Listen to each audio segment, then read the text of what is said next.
ಸ್ನೇಹಿತರೆ, ಇವತ್ತು ನಾವು ನೋಡ್ತಿರುವಂಥ ಸಿನಿಮಾ ಇತ್ತೀಚೆಗೆ ರಿಲೀಸ್ ಆಗಿರುವ ಅಖಂಡ 2 ಸಿನಿಮಾ. ಈಗಾಗಲೇ ನೀವೆಲ್ಲ ಪಾರ್ಟ್ 1 ಸಿನಿಮಾ ನೋಡಿರ್ತೀರಾ. ಇದು ಪಾರ್ಟ್ 2 ಸಿನಿಮಾ.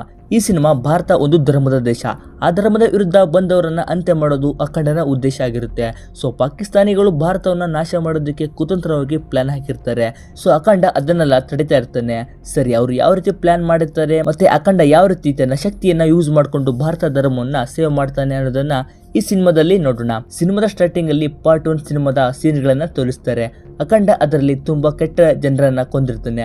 ಅಲ್ಲದೆ ತನ್ನ ಫ್ಯಾಮಿಲಿ, ತನ್ನ ತಮ್ಮನಿಂದ ದೂರ ಇದ್ದು ಶಿವನ ಧ್ಯಾನದಲ್ಲಿ ಇರ್ತಾನೆ. ಈ ಪಾರ್ಟ್ ಅಲ್ಲಿ ಕ್ರಿಮಿನಲ್ ಬ್ರಾಂಚ್ ಅವರು ಅಖಂಡನ ಫೋಟೋ ನೋಡಿ, ಅವನು ಕೊಂದಿರುವ ಜನಸಂಖ್ಯೆ ನೋಡಿ ಅವನನ್ನ ಅರೆಸ್ಟ್ ಮಾಡೋಕೆ ಹೇಳ್ತಾರೆ. ಇವನ ಹೆಸರು ಕೃಷ್ಣಾಚಾರ್ಯ. ಇವನು ಇಲ್ಲ, ಅವನು ಶಿವನೇ ಕಳಿಸಿದ ವ್ಯಕ್ತಿ. ಅವನು ಧರ್ಮದ ರಕ್ಷಣೆಗೆ ಇಲ್ಲಿ ಇರಲೇಬೇಕು. ನಾನು ಅವನ್ನ ಅರೆಸ್ಟ್ ಮಾಡಬೇಕು ಅಂದ್ರೆ ನಾನು ಕೆಲಸಕ್ಕೆ ರಿಸೈನ್ ಮಾಡಿ ಹೋಗ್ತೀನಿ ಅಂತ ಹೇಳ್ತಾನೆ. ಇನ್ನು ಇವನೇ ಅಖಂಡ. ಇವನು ಕೈಲಾಸ ಪರ್ವತದಲ್ಲಿ ಶಿವನ ಆರಾಧನೆ ಮಾಡಿ ನಂತರ ತನ್ನ ಗುರುಗಳ ಹತ್ರ ಬರ್ತಾನೆ.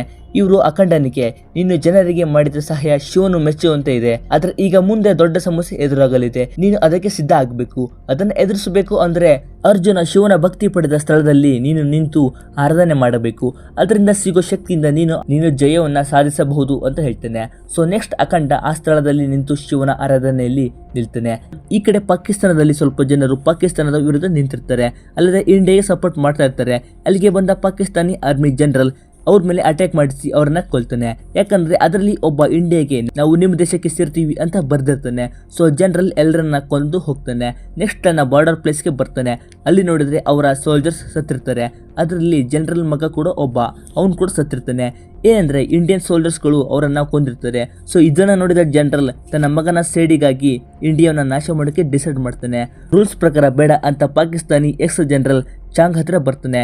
ಇಲ್ಲಿ ಚಾಂಗ್ ಭಾರತ ಮ್ಯಾಪ್ ಅನ್ನ ಇಟ್ಕೊಂಡು ಭಗವದ್ಗೀತೆ ಬುಕ್ ಓದ್ತಾ ಇರ್ತಾನೆ. ಜನರಲ್ ಈಗ ತನ್ನ ಮಗನನ್ನ ಕಳೆದುಕೊಂಡಿದ್ದು ಚಾಂಗ್ ಹತ್ರ ಹೇಳ್ತಾನೆ.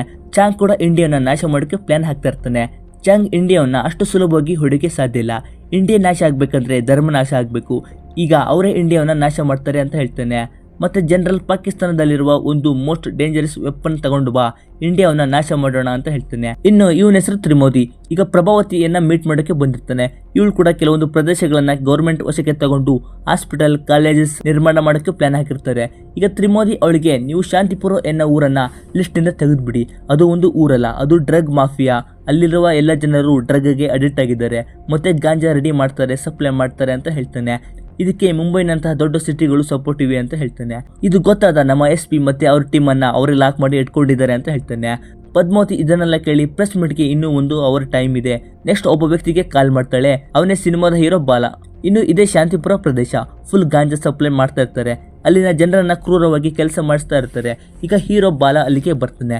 ಎಲ್ಲರಿಗೂ ಹೊಡೆದು ಫುಲ್ ವಾರ್ನಿಂಗ್ ಮಾಡಿ ಅವ್ರ ಕಡೆಯವರನ್ನ ಮತ್ತೆ ಊರಿನ ಜನರನ್ನ ಕಾಪಾಡ್ತಾನೆ. ನೆಕ್ಸ್ಟ್ ಎಲ್ಲರೂ ಹ್ಯಾಪಿ ಆಗ್ತಾರೆ. ನೆಕ್ಸ್ಟ್ PM ಕೂಡ ಬಾಲನ ಮೀಟ್ ಮಾಡಕ್ಕೆ ಬರ್ತಾನೆ. ಇನ್ನು ಇವಳ ಹೆಸರು ಅರ್ಚನಾ.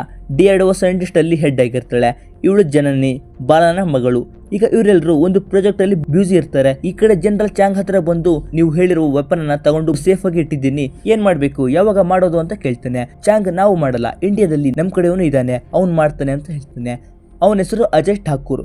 ಇವನೇ ಅಜಯ್ ಠಾಕೂರ್. ಇವನು ಕೂಡ ಒಬ್ಬ ಪೊಲಿಟಿಷಿಯನ್.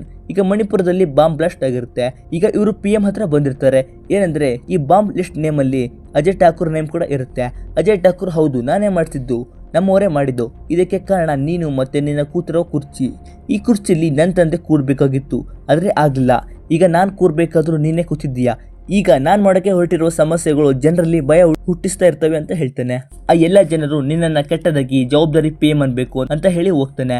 ಇನ್ನು ಬಾಲ ಮನೆಯವರು ಜನರಿಗೆ ಕಾಲ್ ಮಾಡಿ, ನಾಳೆ ನಿನ್ನ ಬರ್ಡೇ ಇದೆ, ಗ್ರ್ಯಾಂಡ್ ಆಗಿ ನಿನ್ನ ತಂದೆ ಸೆಲೆಬ್ರೇಟ್ ಮಾಡ್ತಾ ಇದ್ದಾರೆ ಅಂತ ಹೇಳ್ತಾರೆ. ಆದರೆ ಜನನಿ, ಈ ವರ್ಷ ಬರೋದಕ್ಕೆ ನಂಗೆ ಆಗೋದಿಲ್ಲ, ವರ್ಕ್ ತುಂಬಾನೇ ಜಾಸ್ತಿ ಇದೆ ಅಂತ ಹೇಳ್ತಾಳೆ. ಅಲ್ಲೇ ಇದ್ದ ಅರ್ಚನಾ ಇದನ್ನ ಕೇಳಿ, ವರ್ಕ್ಗೆ ಇನ್ನ ಸುಮಾರು ಟೈಮ್ ಇದೆ, ನೀನು ಮತ್ತೆ ನಿನ್ನ ಟೀಮ್ ಹೋಗಿ ಬನ್ನಿ ಅಂತ ಹೇಳ್ತಾಳೆ. ಜನನಿ ಹ್ಯಾಪಿಯಾಗಿ, ನೀವು ಕೂಡ ನಮ್ಮ ಜೊತೆಗೆ ಬರಬೇಕು ಅಂತ ಹೇಳ್ತಾಳೆ. ನೆಕ್ಸ್ಟ್ ಡೇ ಬಾಲ ತನ್ನ ಮಗಳ ಬರ್ತಾಳೆ ಅಂತ ಫುಲ್ ಹ್ಯಾಪಿಯಿಂದ ಮನೆಯಲ್ಲಿ ಗ್ರ್ಯಾಂಡ್ ವೆಲ್ಕಮ್ಗೆ ರೆಡಿ ಮಾಡಿಸ್ತಾ ಇರ್ತಾನೆ. ಜನನಿ ಬರ್ತಾಳೆ, ಬಾಲ ತುಂಬಾನೇ ಹ್ಯಾಪಿ ಆಗ್ತಾನೆ. ಅರ್ಚನಾ ಕೂಡ ಬಂದಿರ್ತಾಳೆ. ಅರ್ಚನಾ ಬಾಲನನ್ನ ಮೀಟ್ ಆಗ್ತಾಳೆ. ಇನ್ನು ಇವರು ಬಾಲನ ತಾಯಿ, ಅಂದ್ರೆ ಜನನಿ ಅಜ್ಜಿ. ಸ್ನೇಹಿತರ ಇನ್ನೊಂದು ಅಂದ್ರೆ ಜನನಿಗೆ ತಾಯಿ ಇರೋದಿಲ್ಲ, ಚಿಕ್ಕ ವಯಸ್ಸಲ್ಲಿ ಸತ್ತಿರ್ತಾಳೆ. ಮತ್ತೆ ಬಾಲನ ತಾಯಿ ಎಂದಿನಿಂದಲೂ ದೇವರ ಮುಂದೆ ಕೂತು ಬೈತಾ ಇರ್ತಾರೆ. ಯಾಕಂದ್ರೆ ಅವಳ ದೊಡ್ಡ ಮಗ ಅಖಂಡ ಇವರಿಂದ ದೂರ ಆಗಿರ್ತಾನೆ. ಜನನಿ ಎಷ್ಟು ಹೇಳಿದ್ರು ಅವಳ ಅಜ್ಜಿ ತುಂಬಾನೇ ಬೇಜಾರಲ್ಲಿ ಇರ್ತಾರೆ. ನೆಕ್ಸ್ಟ್ ಅವತ್ತು ರಾತ್ರಿ ಬಾಲ ಮತ್ತೆ ಅರ್ಚನಾ ಫುಲ್ ಎಣ್ಣೆ ಹೊಡೆದು ಪಾರ್ಟಿ ಮಾಡ್ತಾರೆ. ನೆಕ್ಸ್ಟ್ ಬರ್ಡೇ ಪಾರ್ಟಿ ಅಂತ ಡ್ಯಾನ್ಸ್ ಕೂಡ ಮಾಡ್ತಾರೆ. ಅಂತೂ ಎಲ್ಲ ಮುಗಿಯುತ್ತೆ. ಅರ್ಚನಾ ಬಾಲನಿಗೆ ಥ್ಯಾಂಕ್ಸ್ ಹೇಳ್ತಾಳೆ. ನೆಕ್ಸ್ಟ್ ಎಲ್ಲರೂ ರಿಟರ್ನ್ ಹೋಗ್ತಾರೆ. ಈ ಕಡೆ ಜನರಲ್ ಅಜಯ್ ಠಾಕೂರ್ ನನ್ನ ಮೀಟ್ ಆಗ್ತಾನೆ. ಈಗ ಜನರಲ್ ಹತ್ತಿರ ವೆಪನ್ ಇರುತ್ತೆ. ಅದೇನಂದ್ರೆ ಅದು ಒಂದು ರೀತಿಯ ವೈರಸ್. ಅಜಯ್ ಅವರಿಗೆ ಸಹಾಯ ಮಾಡಕ್ಕೆ ಒಪ್ಕೊಂಡು 140 ವರ್ಷಗಳಿಗೊಮ್ಮೆ ನಡೆಯುವ ಮಹಾಕುಂಭಮೇಳದ ನದಿಯಲ್ಲಿ ಅದನ್ನ ಸ್ಪ್ರೆಡ್ ಮಾಡ್ತಾರೆ. ಆ ನದಿಯಲ್ಲಿ ಅಲ್ಲಿಗೆ ಬಂದ ಕೋಟಿಗಟ್ಟಲೆ ಜನರು ಸ್ನಾನ ಮಾಡ್ತಾರೆ. ಅಲ್ಲಿಗೆ ಕೃಷ್ಣಾಚಾರ್ಯ ಅವನ ಫ್ಯಾಮಿಲಿ ಕೂಡ ಬಂದಿರುತ್ತೆ. ನೆಕ್ಸ್ಟ್ 2 ಅವರ್ ಆದ್ಮೇಲೆ ಅಲ್ಲಿ ಸ್ನಾನ ಮಾಡಿರೋ ಪ್ರತಿಯೊಬ್ಬರು ಮೂಗಲಿ ರಕ್ತ ಮುಂದೆ ಕೆಳಗಡೆ ಬೀಳ್ತಾ ಇರ್ತಾರೆ. ಇದನ್ನ ಕಂಡ ಪ್ರತಿಯೊಬ್ಬರು ಶಾಕ್ ಆಗಿ ಭಯ ಪಡ್ತಾರೆ. ಮತ್ತೆ ಅಲ್ಲಿನ ಡಾಕ್ಟರ್ಸ್ಗಳು ಕೂಡ ಏನು ಮಾಡೋಕೆ ಆಗ್ತಾ ಇರೋದಿಲ್ಲ. ಸೊ ನೆಕ್ಸ್ಟ್ ಕೃಷ್ಣಾಚಾರ್ಯ ತ್ರಿಮೋದಿಗೆ ಕಾಲ್ ಮಾಡಿ PM-ಗೆ ಈ ವಿಷಯವನ್ನ ತಿಳಿಸಿ ಇಲ್ಲಿ ಏನೋ ಪ್ಲಾನ್ ಆಗಿದೆ ಅಂತ ಹೇಳ್ತಾನೆ. ನೆಕ್ಸ್ಟ್ ಟಿವಿ ನ್ಯೂಸ್ ಅಲ್ಲಿ PM ನೋಡಿ ಶಾಕ್ ಆಗ್ತಾನೆ. ನೆಕ್ಸ್ಟ್ ಅಲ್ಲಿಗೆ ಅಜಯ್ ಠಾಕೂರ್ ಕೂಡ ಬರ್ತಾನೆ. ಅಜಯ್ ಅಲ್ಲಿಗೆ ಬಂದು ನಾಟಕದ ಮುಖದಲ್ಲಿ ದೇವ್ರು ಇದ್ದಾನೆ, ಕಾಪಾಡ್ತಾನೆ ಅಂತ ಸಮಾಧಾನ ಮಾಡ್ತಾನೆ. ಆದ್ರೆ ಅಲ್ಲಿ ಜನರು ಸತ್ತು ಹೋಗ್ತಿರ್ತಾರೆ. ಇದನ್ನ ನೋಡಿದ ಅಜಯ್ ಠಾಕೂರ್ ಎಲ್ಲಾ ಜನರನ್ನ ಸೇರಿಸಿ ಏನಾಗ್ತದೆ ಇಲ್ಲಿ, ದೇವ್ರು ಎಲ್ಲಿದ್ದಾನೆ, ದೇವ್ರಿಲ್ಲ, ಅವನು ಇದ್ದಿದ್ರೆ ಇದೆಲ್ಲ ಆಗ್ತಾ ಇರಲಿಲ್ಲ, ಅವನು ಇಲ್ಲ, ಎಲ್ಲ ಸುಳ್ಳು ಅಂತ ಹೇಳ್ತಾನೆ. ಅಲ್ಲಿರುವ ಜನರು ಕೂಡ ಹಾಗೆ ಕೂಗ್ತಾ ಇರ್ತಾರೆ. ಇದನ್ನ ನೋಡಿದ PM ಎಲ್ಲರಿಗೂ ಗೊತ್ತಾಗುತ್ತೆ. ಈಗ ಇವನು ದೇವರಿಲ್ಲ ಅಂತ ಹೇಳಿ ಧರ್ಮವನ್ನ ಹೊಡಿತಾ ಇದ್ದಾನೆ. ಈ ರೀತಿ ಆದ್ರೆ ಜನರನ್ನ ಕಂಟ್ರೋಲ್ ಮಾಡೋಕೆ ಆಗೋದಿಲ್ಲ, ಆಗ ಜಗಳ ದಂಗೆ ಆಗುತ್ತೆ ಅಂತ ಹೇಳ್ತಾರೆ. ನೆಕ್ಸ್ಟ್ ಪದ್ಮಾವತಿ ಆ ವೈರಸ್ ಸ್ಯಾಂಪಲ್ ಅನ್ನ ಎಲ್ಲ ಮೆಡಿಕಲ್ ಸೈಂಟಿಸ್ಟ್ ಟೀಮ್ಗೆ ಕಳಿಸಿರ್ತಾಳೆ. ಈ ಕಡೆ ಅರ್ಚನಾ ಮತ್ತೆ ಅವಳ ಟೀಮ್ ಈ ವೈರಸ್ ಬಗ್ಗೆ ರಿಸರ್ಚ್ ಮಾಡಿ ಒಂದು ವ್ಯಾಕ್ಸಿನ್ ಅನ್ನ ಕಂಡುಹಿಡಿದಿರ್ತಾರೆ. ಅದಕ್ಕೆ ಅದನ್ನ ಟ್ರೈ ಮಾಡೋಕೆ ಒಂದು ಮಾನವ ದೇಹ ಬೇಕಾಗಿರುತ್ತೆ. ಅದಕ್ಕೆ ಅರ್ಚನಾ ನನ್ನ ದೇಹದ ಮೇಲೆ ಪ್ರಯೋಗ ಮಾಡಿ ಅಂತ ಆ ಆಂಟಿ ವೈರಸ್ ಅನ್ನ ತನ್ನ ದೇಹಕ್ಕೆ ಇಂಜೆಕ್ಟ್ ಮಾಡ್ಕೊಳ್ತಾಳೆ. ನೆಕ್ಸ್ಟ್ 2 ಅವರ್ ಆದ್ಮೇಲೆ ಆ ವೈರಸ್ ಅವಳ ದೇಹದ ಮೇಲೆ ಫುಲ್ ರಿಯಾಕ್ಟ್ ಆಗ್ತಾ ಇರುತ್ತೆ. ಈ ಕಡೆ ಜನರು ಕೂಡ ಆಸ್ಪತ್ರೆಯಲ್ಲಿ ಸಾಯ್ತಾ ಇರ್ತಾರೆ. ದೇವ್ರು ಇಲ್ಲ ಅಂತ ದೇವಸ್ಥಾನದ ಬಾಗಿಲನ್ನ ಮುಚ್ತಾ ಇರ್ತಾರೆ ಮತ್ತೆ ಬೈತಾ ಇರ್ತಾರೆ. 2 ಅವರ್ ಆದ್ಮೇಲೆ ಜನನಿ ತಾವು ರಿಸರ್ಚ್ ಮಾಡಿರುವ ವ್ಯಾಕ್ಸಿನ್ ಅನ್ನ ಅರ್ಚನಾ ದೇಹದ ಮೇಲೆ ಇಂಜೆಕ್ಟ್ ಮಾಡ್ತಾಳೆ. ಮತ್ತೆ ಅದನ್ನ ಟೆಸ್ಟ್ ಮಾಡ್ತಾಳೆ. ಸೊ ಅದು ವರ್ಕ್ ಆಗುತ್ತೆ. ಅರ್ಚನಾ ಮತ್ತೆ ರಿಕವರ್ ಆಗ್ತಾಳೆ. ಈ ವಿಷಯವನ್ನ PM-ಗೆ ತಿಳಿಸ್ತಾರೆ. PM ಆರ್ಮಿ ಮತ್ತೆ ನ್ಯಾವಿ ಫೋರ್ಸ್ಗೆ ಹೇಳಿ ಕಡಿಮೆ ಸಮಯದಲ್ಲಿ ಆ ವ್ಯಾಕ್ಸಿನ್ ಎಲ್ಲ ಆಸ್ಪತ್ರೆಗೂ ತಲುಪಬೇಕು ಅಂತ ಹೇಳ್ತಾನೆ. ಈ ಕಡೆ ಅರ್ಚನಾ ಟೀಮ್ ಆ ವ್ಯಾಕ್ಸಿನ್ ಅನ್ನ ಬಾಟಲ್ಗೆ ಅಲ್ಲಿ ಹಾಕಿ ರೆಡಿ ಮಾಡ್ತಾರೆ. ಅಷ್ಟರಲ್ಲಿ ಈ ವಿಷಯ ತಿಳಿದ ಅಜಯ್ ಠಾಕೂರ್ ಕಡೆಯವರು ಬಂದು ಅಲ್ಲಿನ ಎಲ್ಲ ಆರ್ಮಿ ಸೋಲ್ಜರ್ಸ್ಗಳನ್ನ ಕೊಂದು ಮತ್ತೆ ಅರ್ಚನಾ ಟೀಮ್ ಮೇಲೆ ಅಟ್ಯಾಕ್ ಮಾಡ್ತಾರೆ. ಆ ವ್ಯಾಕ್ಸಿನ್ ಅನ್ನ ಇಟ್ಕೊಂಡು ಓಡುವಾಗ ಅರ್ಚನೆಗೆ ಬುಲೆಟ್ ಬೀಳುತ್ತೆ. ಸೊ ಅವಳು ಜನನಿಯನ್ನ ಕಳಿಸಿ ಯಾರನ್ನ ಮುಂದೆ ಹೋಗೋಕೆ ಬಿಡ್ತಾ ಇರೋದಿಲ್ಲ. ನೆಕ್ಸ್ಟ್ ಅವಳನ್ನ ಕೂಡ ಕೊಂದು ಜನನಿಯನ್ನ ಓಡಿಸ್ಕೊಂಡು ಬರ್ತಾರೆ. ಜನನಿ ಹಾಗೆ ಓಡ್ತಾ ಹಿಮಾಲಯ ಪ್ರದೇಶ ಇರುವ ಸ್ಥಳಕ್ಕೆ ಬರ್ತಾಳೆ. ಅಜಯ್ ಠಾಕೂರ್ ತಮ್ಮ ಅವಳ ಹತ್ರ ಇರುವ ವ್ಯಾಕ್ಸಿನ್ ಅನ್ನ ಇಸ್ಕೊಂಡು ಅವಳನ್ನ ಹೊಡಿತಿರ್ತಾನೆ. ಈ ಕಡೆ ಈ ವಿಷಯ ಕೇಳಿ ಜನರಲ್ ಮತ್ತೆ ಚಾಂಗು ಹ್ಯಾಪಿ ಆಗ್ತಾರೆ. ಹಾಗೆ ಅವಳನ್ನ ಹೊಡಿತಿರುವಾಗ ಜನನಿ ಜೋರಾಗಿ ಚಿರ್ತಾಳೆ. ಸೊ ಈ ಕೂಗನ್ನ ಕೇಳಿದ ತಪಸ್ಸಿನಲ್ಲಿರುವ ಅಖಂಡ ಎಚ್ಚರ ಆಗ್ತಾನೆ. ಅದಲ್ಲದೆ ಚಿಕ್ಕ ವಯಸ್ಸಲ್ಲಿ ಅವಳಿಗೆ ಮಾತು ಕೊಟ್ಟಿರ್ತಾನೆ, ನಿಂಗೆ ಕಷ್ಟ ಬಂದಾಗ ನಾನ್ ನಿನ್ ಮುಂದೆ ಇರ್ತೀನಿ ಅಂತ. ಸೊ ಈಗ ಅಖಂಡ ಆ ಪ್ಲೇಸ್ಗೆ ಬರ್ತಾನೆ. ಇನ್ನೊಂದು ಏನಂದ್ರೆ ಈಗ ಅಖಂಡನಿಗೆ ತುಂಬಾನೇ ಶಕ್ತಿ ಬಂದಿರುತ್ತೆ. ಅಲ್ಲಿನ ಜನರನ್ನ ತನ್ನ ತ್ರಿಶೂಲದಿಂದ ಕೊಲ್ತಿರ್ತಾನೆ ಮತ್ತೆ ಸ್ಪೀಡಾಗಿ ಓಡ್ತಾ ಇರ್ತಾನೆ. ಕೊನೆಗೆ ಅಜಯ್ ತಮ್ಮನ ತಲೆಯನ್ನ ಕತ್ತರಿಸ್ತಾನೆ. ನೆಕ್ಸ್ಟ್ ಅಖಂಡ ಜನನಿಯನ್ನ ನೀನು ಮಾಡಬೇಕಾಗಿರೋ ಕೆಲಸ ತುಂಬಾನೇ ಇದೆ, ಬೇಗ ಮುಗಿಸ್ಬೇಕು ಅಂತ ಹೇಳ್ತಾನೆ. ಅಜಯ್ ಠಾಕೂರ್ ಅವರ ಕಡೆಯವರ ಲೊಕೇಶನ್ ಟ್ರ್ಯಾಕ್ ಮಾಡ್ಕೊಂಡು ಬರ್ತಾ ಇರ್ತಾನೆ. ಜನರಲ್ ಅಜಯ್ ಠಾಕೂರ್ಗೆ ಕಾಲ್ ಮಾಡಿ ಆ ವ್ಯಾಕ್ಸಿನ್ ಅವ್ರ ಕೈಗೆ ಸಿಗಬಾರ್ದು ಅಂತ ಹೇಳ್ತಾನೆ. ಅಜಯ್ ಠಾಕೂರ್ ಆ ಪ್ಲೇಸ್ಗೆ ಬಂದು ನೋಡಿದ್ರೆ ಅವನ ಎಲ್ಲ ಜನರು ಸತ್ತಿರ್ತಾರೆ ಮತ್ತೆ ಅವನ ತಮ್ಮನ ದೇಹ ರುಂಡ ಬೇರೆ ಆಗಿರುತ್ತೆ. ಅಷ್ಟರಲ್ಲಿ ಒಂದು ದುಷ್ಟ ಶಕ್ತಿ ಅಲ್ಲಿಗೆ ಬರುತ್ತೆ. ಇನ್ನು ಇವನ ಹೆಸರು ನೇತ್ರ. ಹಾಗೆ ಮುಂದೆ ಬರ್ತಾ ಇದ್ದಂತೆ ಅಖಂಡನ ಹೆಜ್ಜೆ ಗುರುತನ್ನ ನೋಡಿ ಇಲ್ಲಿ ಏನಾಗಿದೆ ಮತ್ತೆ ಇದನ್ನ ಮಾಡಿದ್ದು ಅಖಂಡ ಅಂತ ಗೊತ್ತಾಗುತ್ತೆ. ಏನಂದ್ರೆ ನೇತ್ರ ಮತ್ತೆ ಅಖಂಡನ ನಡುವೆ ಒಂದು ಭೇಟಿ ಆಗಿರುತ್ತೆ. ಅದು ಏನಂತ ಮುಂದೆ ಗೊತ್ತಾಗುತ್ತೆ. ಅಜಯ್ ಇವರನ್ನ ನೋಡಿ ಇವರೇ ಕೊಂದಿದ್ದು, ಅವರನ್ನ ಶೂಟ್ ಮಾಡಿ ಅಂತ ಹೇಳ್ತಾನೆ. ನೇತ್ರ ಅವನ ದುಷ್ಟ ಶಕ್ತಿಯನ್ನ ಅವ್ರ ಮೇಲೆ ಪ್ರಹಾರ ಮಾಡ್ತಾನೆ. ನೇತ್ರ ಅಜಯ್ಗೆ ನಿನ್ ತಂದೆಗೆ ಅಗ್ನಿ ಇಟ್ಟಿದ್ಯಾ, ನಿನ್ ತಂದೆಯನ್ನ ಯಾರು ಕೊಂದಿದ್ದು ಅಂತ ಹೇಳಿ ಒಂದು ಫ್ಲಾಶ್ ಬ್ಯಾಕ್ ಅನ್ನ ಹೇಳ್ತಾನೆ. ಏನಂದ್ರೆ ಸುಮಾರು ವರ್ಷದ ಹಿಂದೆ ಅಜಯ್ ತಂದೆ ಠಾಕೂರ್ ನೇತ್ರನನ್ನ ನೋಡಕ್ಕೆ ಬಂದಿರ್ತಾನೆ. ಇವನ ಹೆಸರು ಪ್ರಚಂಡ. ಠಾಕೂರ್ಗೆ PM ಆಗ್ಬೇಕು ಅಂತ ಆಸೆ ಇರುತ್ತೆ. ನೇತ್ರನ ಮೀಟ್ ಆಗೋಕೆ ಬಂದಿರ್ತಾನೆ. ನೇತ್ರ ಅವನ ಫೇಸ್ ನೋಡಿ ಅವನಿಗೆ ಎಲ್ಲ ವಿಷಯ ಗೊತ್ತಾಗುತ್ತೆ. ಠಾಕೂರ್, ನಾನು ಎಲೆಕ್ಷನ್ ಅಲ್ಲಿ ಪ್ರತಿ ಸಾರಿ ಸೋಲ್ತಾ ಇದ್ದೀನಿ, ಎಲ್ಲ ಈ ವ್ಯಕ್ತಿಯಿಂದಾನೆ ಅಂತ ಅವನ ಒಂದು ವಸ್ತುವನ್ನ ಕೊಡ್ತಾನೆ. ನೇತ್ರಗೆ ಅದನ್ನ ನೋಡಿ ಎಲ್ಲ ಗೊತ್ತಾಗುತ್ತೆ. ಅಲ್ಲದೆ ಆ ಪ್ರತಿಸ್ಪರ್ಧಿ ಯಾರು ಅಲ್ಲ, ಈಗಿನ PM ಆದಿತ್ಯ. ನೇತ್ರ ಇವನ್ ಬಗ್ಗೆ ನೋಡಿ ಇವನಿಗೆ ಶಿವನ ಆಶೀರ್ವಾದವಿದೆ ಮತ್ತೆ ಜನರ ಬೆಂಬಲ ಇದೆ, ಇವನನ್ನ ಕೊಲ್ಬೇಕು, ನಿಂಗೆ ಅಧಿಕಾರ ಸಿಗಬೇಕು ಅಂದ್ರೆ ಅಷ್ಟ ದುಷ್ಟ ಶಕ್ತಿಗಳನ್ನ ನನ್ನ ವಶಕ್ಕೆ ತಗೋಬೇಕು, ಅದಕ್ಕೆ 8 ಬ್ರಾಹ್ಮಣ ಮಕ್ಕಳ ಬಲಿ ಕೊಡಬೇಕು ಅಂತ ಹೇಳ್ತಾನೆ. ಠಾಕೂರ್ ಕೂಡ ಸರಿ ಅಂತ ಒಪ್ಕೊಳ್ತಾನೆ. ನೆಕ್ಸ್ಟ್ ಎಲ್ಲ ರೆಡಿ ಮಾಡ್ತಾರೆ. ನೇತ್ರ ಹೋಮಕುಂಡದ ಮುಂದೆ ಕೂತು ದುಷ್ಟ ಶಕ್ತಿಗಳನ್ನ ವಶ ಮಾಡ್ಕೊಳ್ತಾ ಇರ್ತಾನೆ. ಇದು ಗೊತ್ತಾದ ಅವನ ಹಿರಿಯ ಗುರು ಬಂದು, ದುಷ್ಟ ಶಕ್ತಿಗಳು ಬಂದ್ರೆ ನಿಂಗೆ ಏನಾಗುತ್ತೆ ಅಂತ ಗೊತ್ತು, ಅದಲ್ಲದೆ ನೀನು ನಮ್ಮ ನಿಯಮವನ್ನ ಮುರಿತಾ ಇದೀಯ ಅಂತ ಹೇಳ್ತಾನೆ. ಆದ್ರೂ ನೇತ್ರ ಮಂತ್ರವನ್ನ ಮುಂದುವರಿಸ್ತಾ ಇರ್ತಾನೆ. ನೆಕ್ಸ್ಟ್ ನೇತ್ರ ಬ್ರಾಹ್ಮಣ ಮಕ್ಕಳನ್ನ ಬಲಿ ಕೊಡಬೇಕು ಅನ್ನೋ ಅಷ್ಟರಲ್ಲಿ ಅಖಂಡ ಅಲ್ಲಿಗೆ ಬರ್ತಾನೆ. ಎಲ್ಲವನ್ನ ಹಾಳು ಮಾಡಿ ನೇತ್ರನ ಜೊತೆ ಫೈಟ್ ಮಾಡ್ತಾನೆ. ನೇತ್ರನಿಗೆ ಅಖಂಡನ ಶಕ್ತಿಯನ್ನ ಸೋಲಿಸಕ್ಕೆ ಆಗೋದಿಲ್ಲ. ನೇತ್ರನಿಗೆ ಹೊಡೆದು ತ್ರಿಶೂಲವನ್ನ ಚುಸ್ತಾನೆ ಮತ್ತೆ ಠಾಕೂರನ್ನ ಕೊಲ್ತಾನೆ. ಆದ್ರೆ ನೇತ್ರ ಸತ್ತಿರೋದಿಲ್ಲ, ಅಖಂಡ ಹಾಗೆ ಹೋಗಿರ್ತಾನೆ. ಈಗ ಪ್ರೆಸೆಂಟ್ ಅಲ್ಲಿ ನೇತ್ರ ಅಷ್ಟ ದುಷ್ಟ ಶಕ್ತಿಗಳನ್ನ ತನ್ನ ವಶದಲ್ಲಿ ಇಟ್ಕೊಂಡು ಬಂದಿರ್ತಾನೆ.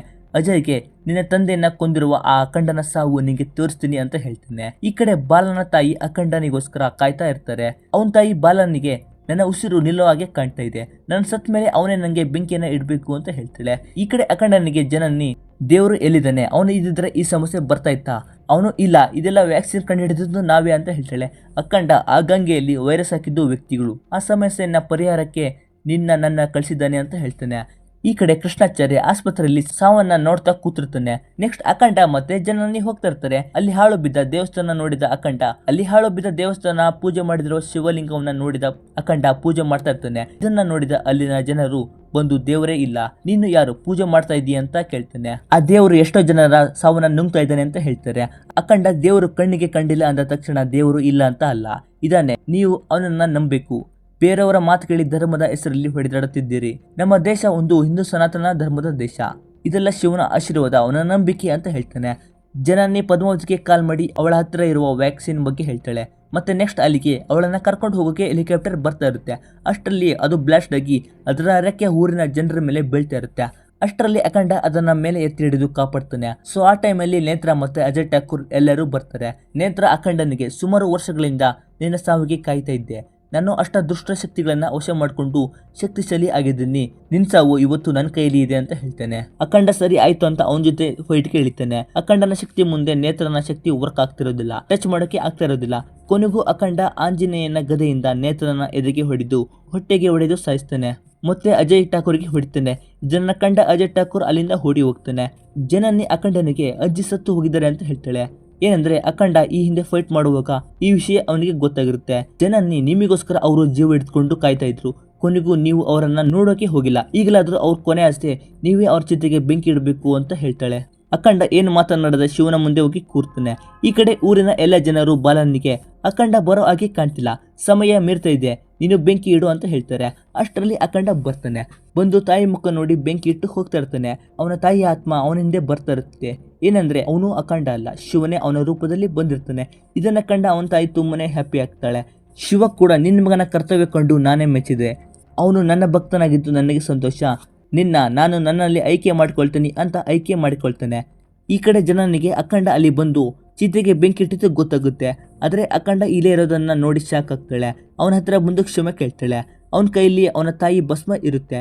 ನೆಕ್ಸ್ಟ್ ಇಬ್ರು ನದಿಲಿ ಅದನ್ನ ಬಿಡ್ತಾರೆ. ಅಲ್ಲಿಗೆ ಪದ್ಮಾವತಿ ಮತ್ತೆ ಆರ್ಮಿ ಟೀಮ್ ಬಂದಿರುತ್ತೆ. ಅಖಂಡ ನಮ್ಮ ದೇಶದ ಧರ್ಮದ ನಾಶಕ್ಕೆ ಕಾರಣ ಆದವರನ್ನ ಕೊಂದು ಬರ್ತೀನಿ ಅಂತ ಪ್ರತಿಜ್ಞೆ ಮಾಡ್ತಾನೆ.